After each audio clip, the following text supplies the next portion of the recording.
Olá pessoal, tudo bem com vocês? Seguindo aqui a nossa série, sprint final para a OAB 42, primeira fase da OAB 42, nossa série de dicas, 24 dicas para essa prova, iremos para a nossa sexta dica. O tema de hoje, gente, é afeto ao processo do trabalho. Especificamente nós iremos falar de um procedimento específico que foi incluído pela reforma trabalhista, que é um procedimento de jurisdição voluntária, certo?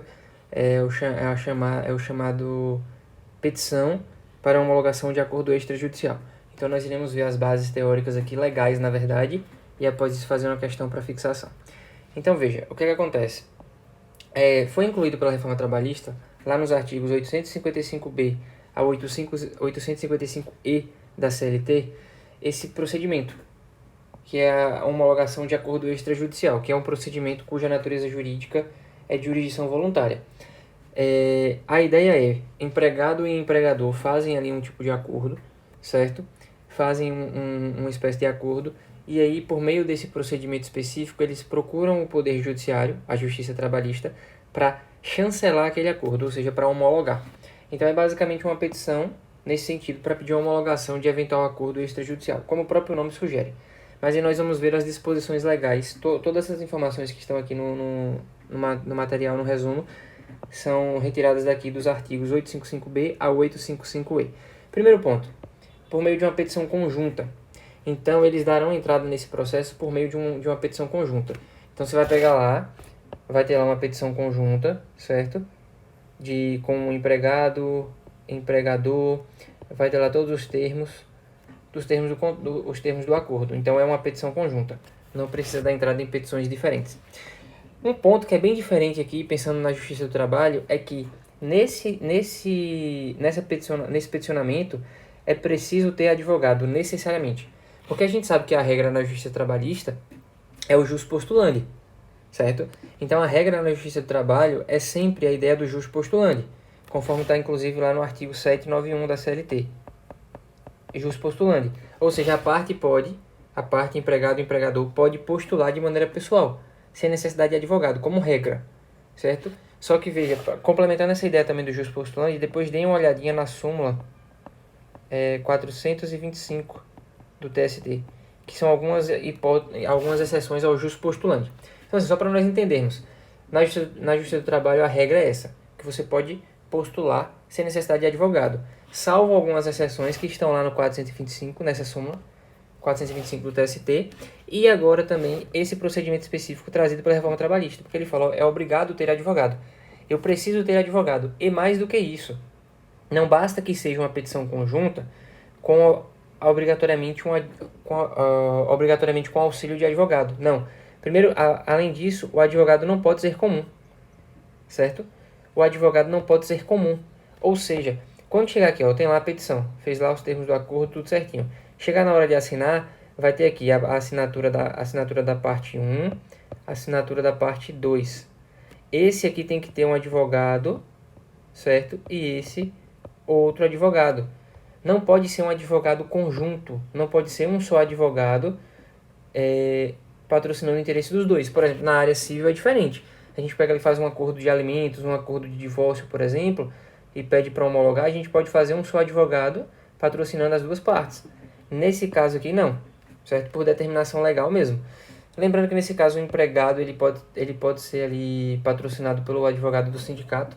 E assim, gente, só para vocês entenderem essa ideia, primeiro, que é obrigatório advogado e por que não pode ser um advogado comum. Isso aqui, a finalidade é proteger o empregado. Para evitar, por exemplo, que está lá na empresa, aí o advogado do jurídico da empresa, por exemplo, vai ficar responsável por fazer aquele acordo e vai patrocinar os dois. Então, querendo ou não, o empregado naquela circunstância ele vai continuar em uma situação de vulnerabilidade. Então, é só aqui, petição conjunta, não esquecer disso, e que tem de ter necessariamente um advogado. Obrigatoriedade de advogado, e não pode ser um advogado comum a ambos, ou seja, cada um tem que ter o seu advogado. Outra coisa, esse acordo feito, ele não vai interferir. O que é que o artigo traz lá? Ele diz assim, não interfere no prazo do 477, parágrafo 6º, e não interfere na multa do 477, parágrafo 8º. O que é que significa isso?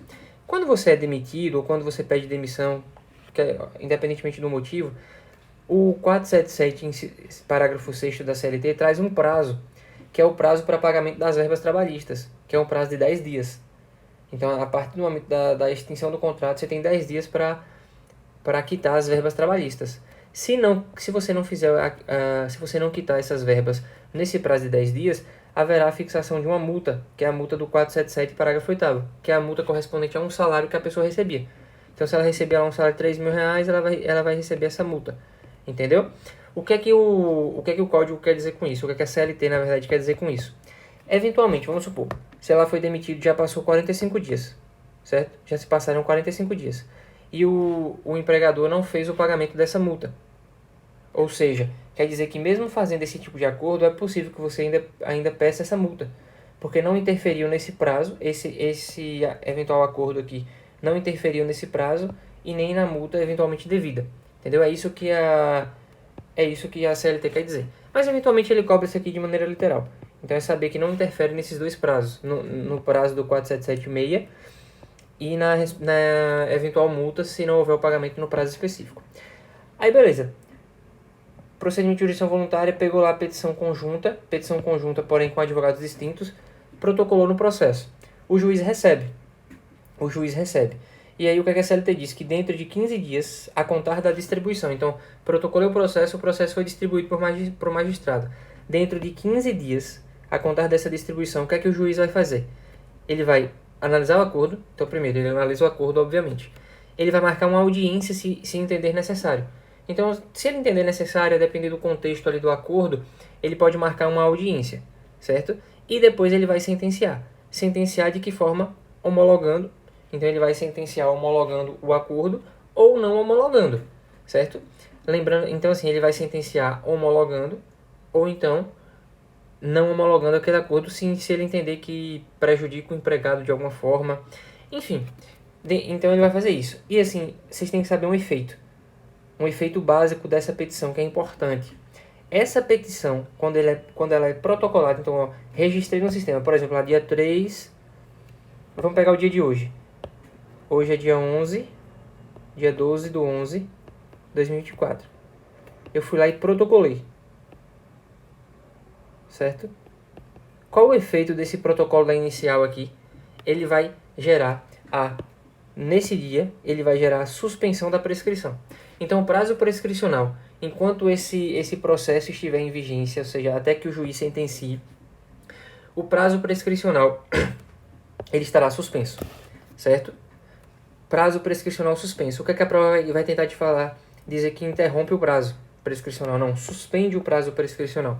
E há uma diferença aqui entre suspensão e interrupção, certo? Mas lembre, há uma suspensão da prescrição quanto aos direitos fixados no acordo. Os demais, o prazo está correndo normal. Como assim? Vamos supor que terminou lá, e aí eu tenho lá adicional noturno para pedir, adicional de periculosidade, eu tenho um saldo de salário, eu tenho aviso prévio, 13º, certo? Vamos supor essas 5 parcelas. Aí eu fiz, no acordo eu coloquei lá, ó, no acordo eu constei 13º, adicional noturno, saldo de salário. E constei também aviso prévio, certo? Ou seja, ficou faltando aqui o adicional de periculosidade, para que eu possa requerer, certo? Em relação a essas verbas que constam na inicial, ou seja, os direitos fixados no acordo, a partir do momento que eu protocolar a petição, o prazo prescricional estará suspenso em relação a essas verbas. Mas veja, em relação, por exemplo, ao adicional de periculosidade, o prazo prescricional vai estar correndo de forma normal, na forma lá do artigo 11 da CLT, que é aquele prazo de 5 anos, a contar do vencimento, e 2 anos no máximo para você entrar com a ação depois da extinção do contrato.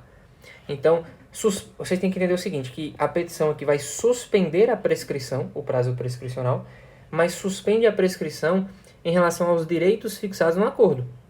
Em relação às parcelas que não estão fixadas no acordo, o prazo corre normalmente. E, em relação a porque se suspende a prescrição, em algum momento esse prazo vai voltar a correr. E o que é que a própria CLT diz? Que o prazo prescricional volta a correr no primeiro dia útil, não esquece aqui, é o primeiro dia útil ao trânsito em julgado, no caso da sentença que não homologou o acordo. Como assim? Eu peticionei. A partir daquele momento o processo está suspenso. a prescrição está suspensa quanto aos direitos fixados. Tem lá todo o procedimento, todo o trâmite do processo. O juiz sentenciou.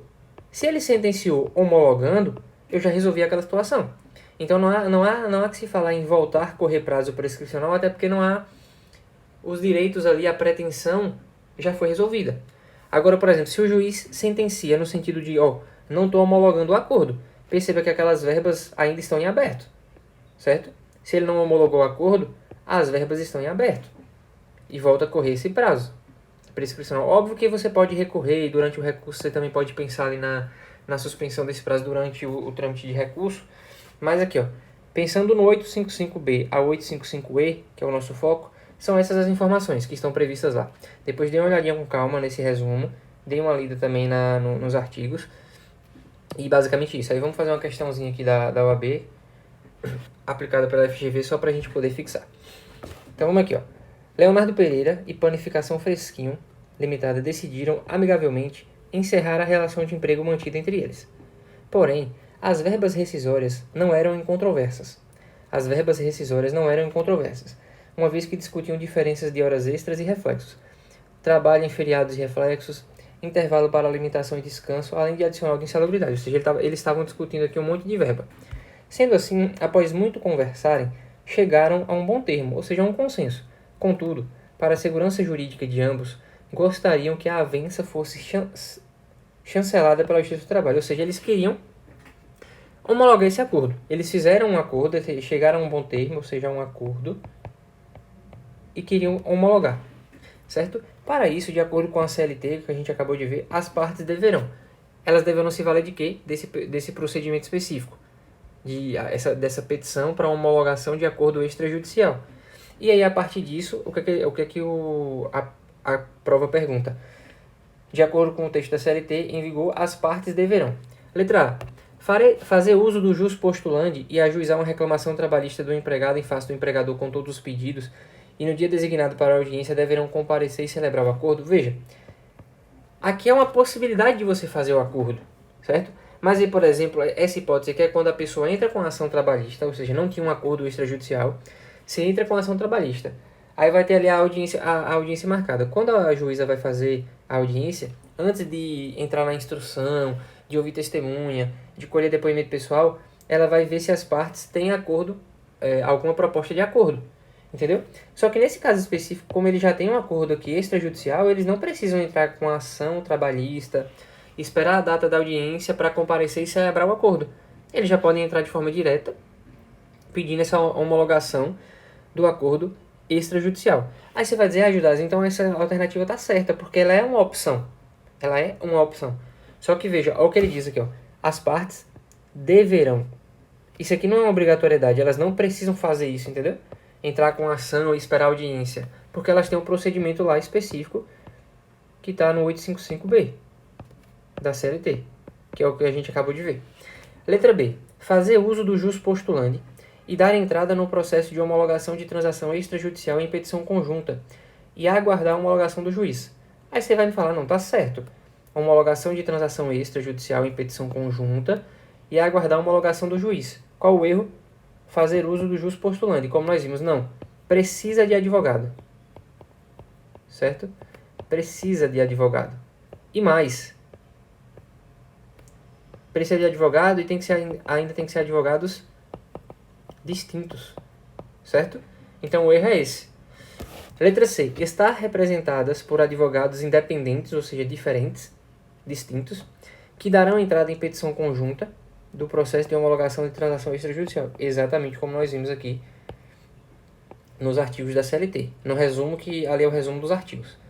Então, de fato, dá entrada com advogados independentes, que darão, ser representado por advogado independente, que vão dar entrada ali em petição conjunta do processo de homologação de transação extrajudicial. E veremos o erro da D agora.